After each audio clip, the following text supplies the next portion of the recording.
કાલિદાસ વ્યાખ્યાનમાળા અંતર્ગત મેઘદૂત માટે આપણે કહીએ તો એક ખંડ કાવ્ય છે અને આ ઉર્મી કાવ્યનું સર્જન જે કાલિદાસની એક ખાસ રચના છે.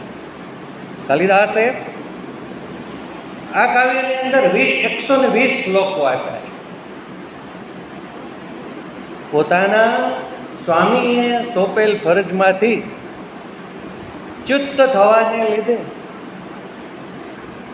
અલકાનગરીમાં રહેતા યક્ષને એની પ્રિયતામાંથી દૂર થવું પડ્યું. 1 વર્ષની સજા થઈ અને એ પ્રિયતમાનો સંદેશો મોકલવા માટે એની ઈચ્છા થઈ અને એ સંદેશો એ મેઘ દ્વારા એ જે છે એ મોકલે છે. મધ્યપ્રદેશથી અલકાનગરી સુધીના જુદા જુદા વિસ્તારોનું એની અંદર વર્ણન કરવામાં આવ્યું છે. મંદાક્રાંતા છંદની અંદર આ કાવ્યનું પછી અનેક કવિઓને ઘેલું લાગ્યું છે અને એના અનુકરણ રીતે અનેક કૃતિઓ થઈ છે. આમ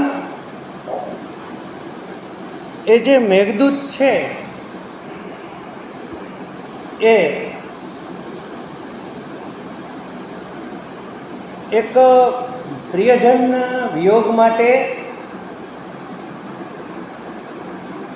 ની જે અવસ્થા છે એનું એમાં વર્ણન છે. અને આ અવસ્થા એ માત્ર યક્ષની નથી, એ આપણી સૌની છે, મારી અને તમારી છે.